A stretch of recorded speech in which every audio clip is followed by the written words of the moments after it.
Hello, this is Professor Harvey. I'm here on the road in Virginia in yet another anonymous Holiday Inn Express. Um, Best place to stay on the road if you do much traveling because breakfast is free. Although I guess the client would pay for breakfast anyway. But I was joking the other day that I'm like the cheapest expense account in town. Um, all right, so what I wanted to do here is just to quickly give a little bit of my feedback on the first week's discussion questions. I'm working on grading everybody's discussion question answers, but in the meantime, I figured I'd just kind of give an overall summary of some key things here. Um, so the first question here from there basically were two different parts, but the first one is broken into three different things. Uh, Describe defense in depth. Defense in depth is an important concept. You still see networks where the defense against your sort of initial access is really strong, but they don't have a whole lot of visibility or ability to stop actions that someone would take once they're inside the perimeter. You see the same thing in terms of physical security a lot of times. Lots of attention given to keeping people out, but once they get inside, there's nothing really to detect the fact that there's an unauthorized person already inside or doing something that they shouldn't do.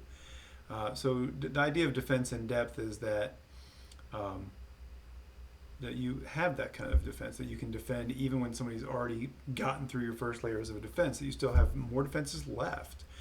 The best way really to try to accomplish this is to force yourself to design security as if you had no perimeter defenses.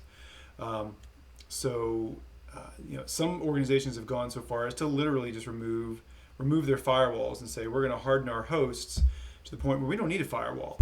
Um, but generally, it's more often done where you just sort of use that as a conceptual framework and go and have a zero trust environment where you say we're going to assume as if we had no perimeter and harden our things in such a way that we can detect and prevent and respond in such a way that we would still be secure even if our perimeter didn't even exist.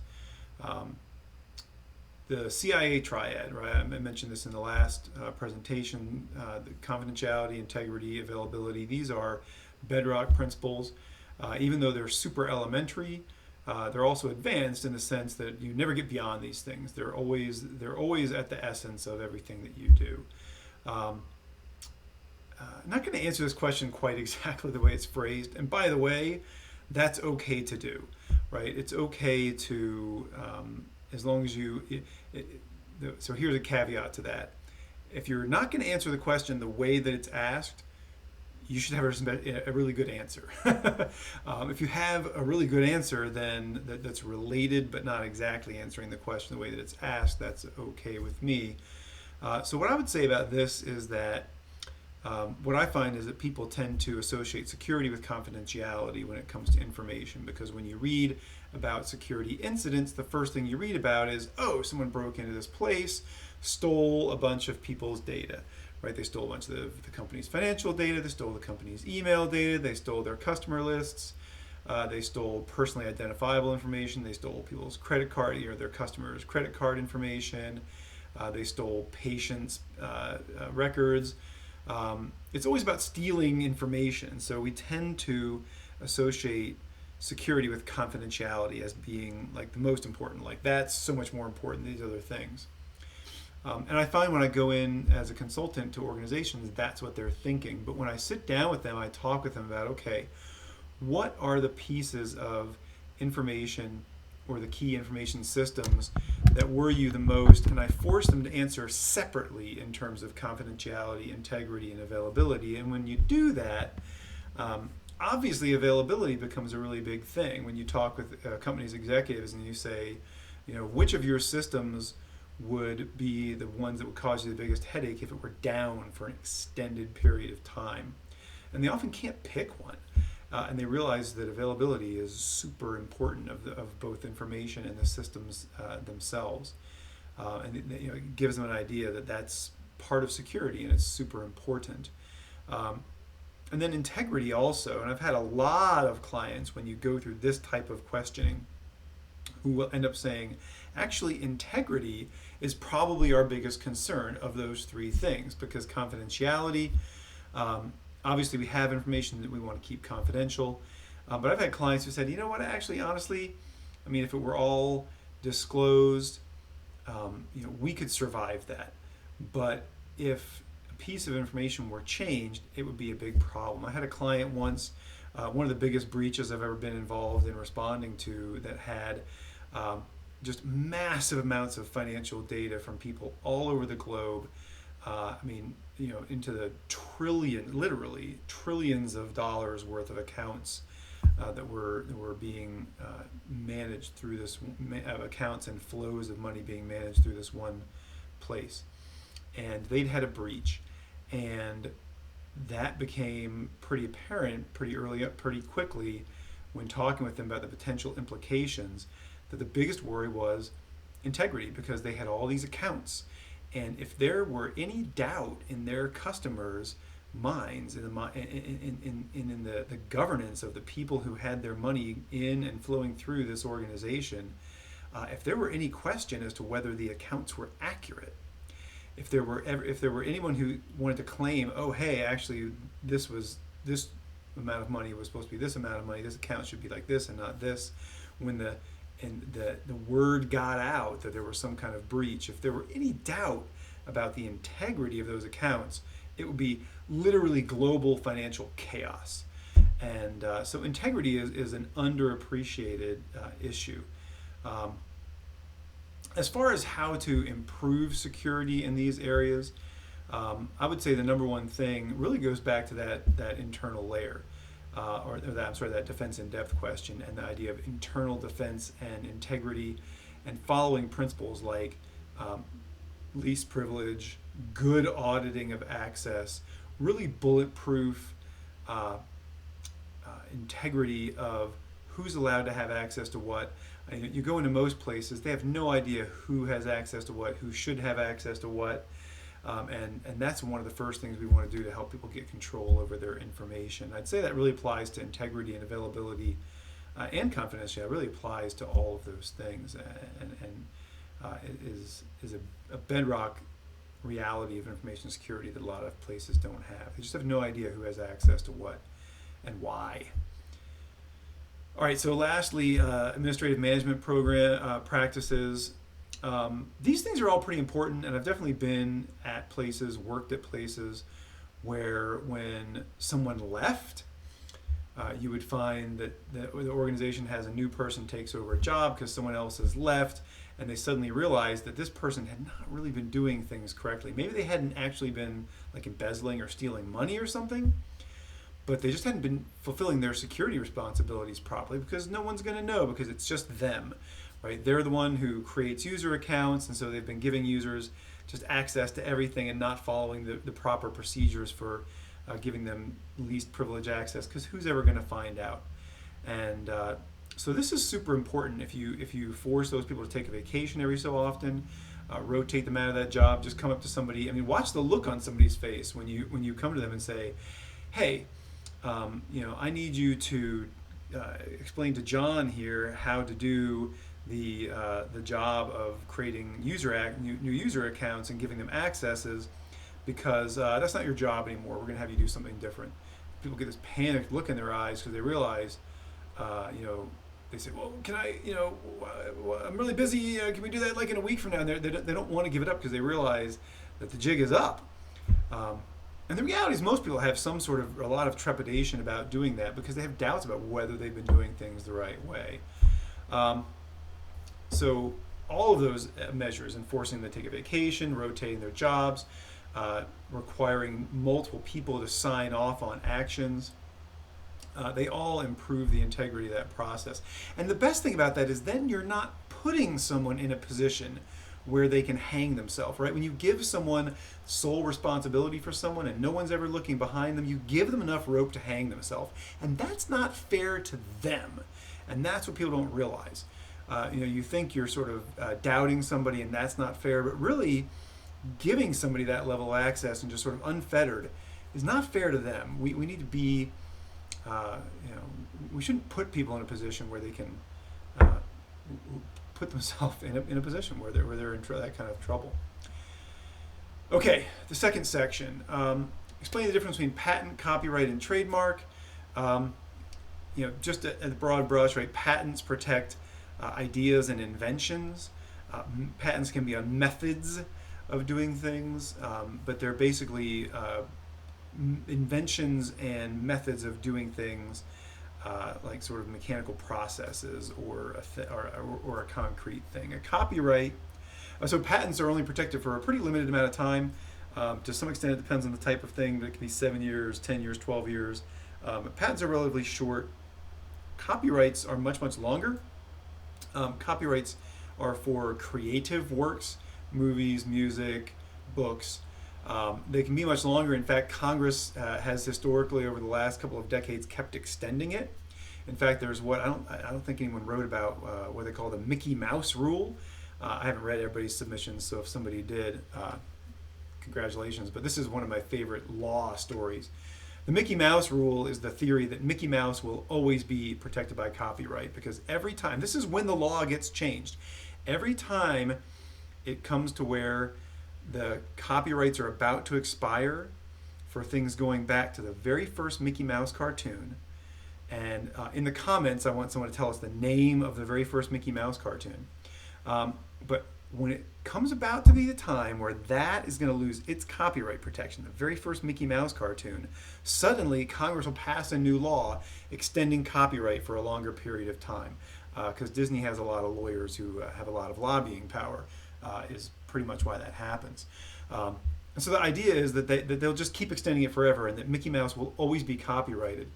In fact, this year, because of those extensions, this year was the very first year that anything has entered into the public domain for a long, long time. And next year, more things will enter in the public domain. But in a couple of years from now, if the law isn't changed, Mickey Mouse will lose his copyright protection, and that might not happen. So look for that law to change in the next couple of years. Trademarks are for much more brief things, usually just names. And they're only for a name when it could cause confusion in the market as to who is offering a certain product.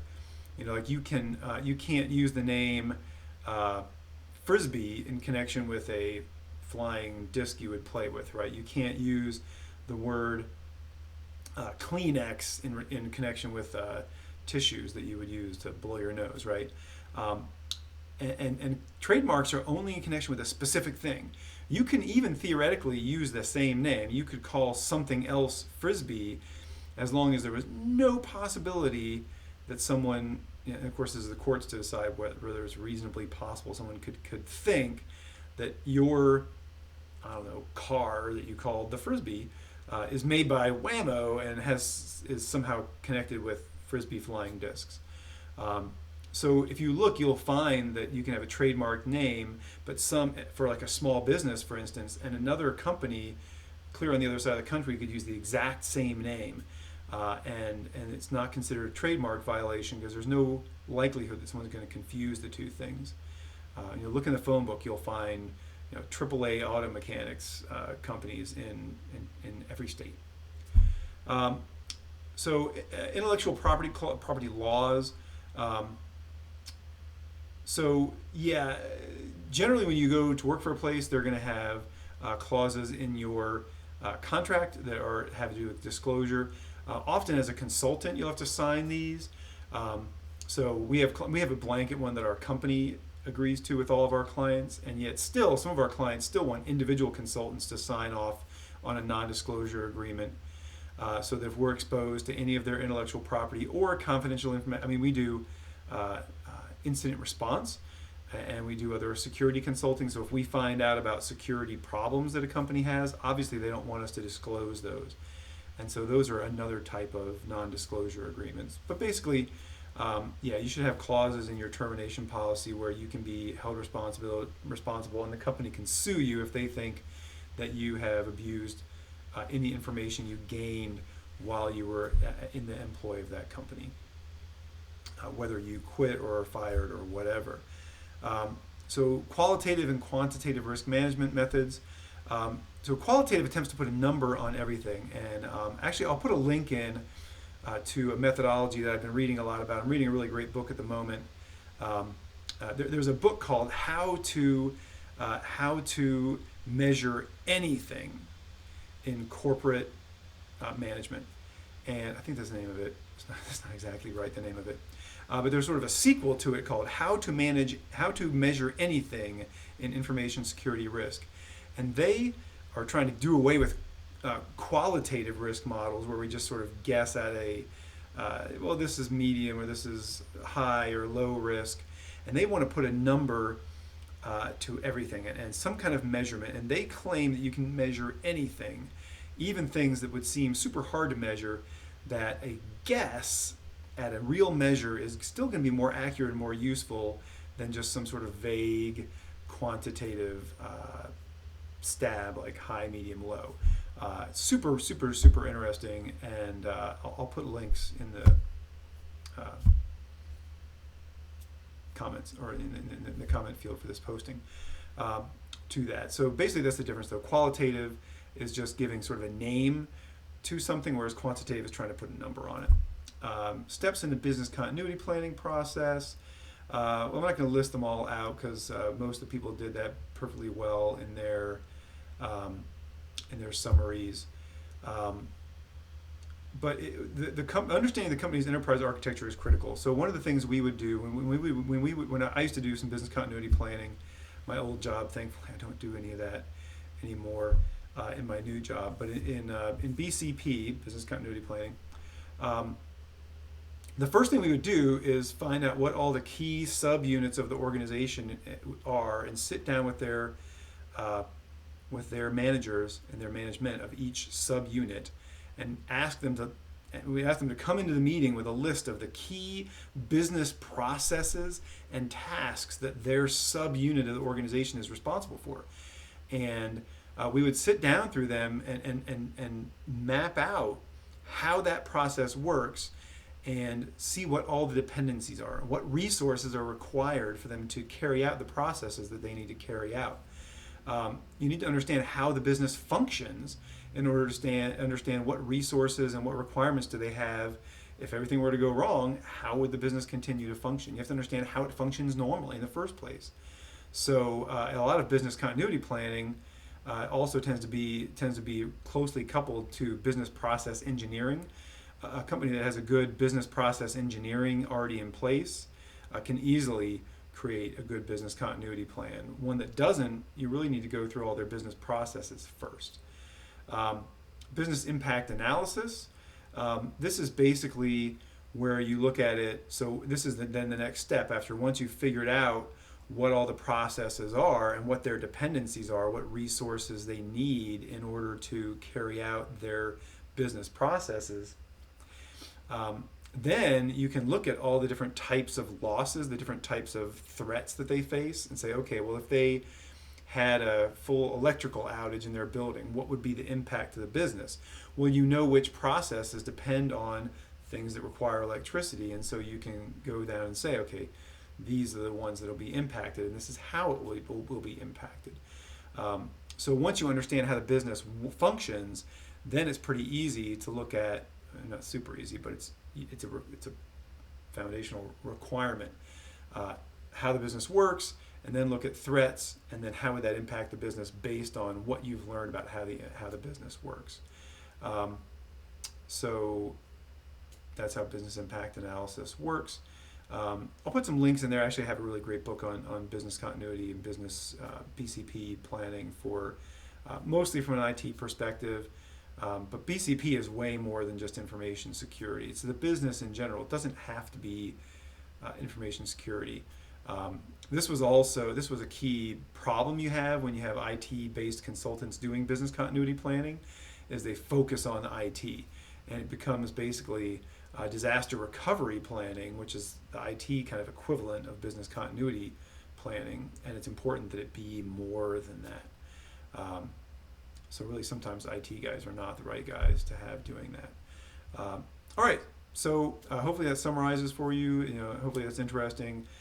Feel free to comment either on YouTube or here in the classroom as these videos. Is it helpful, this kind of once through this stuff, or is it better than sitting there trying to read my individual comments on your postings or not? Let me know what you think. And I'm going to post this now, and I'm going to post a video shortly with going over the content for this week. So see you later.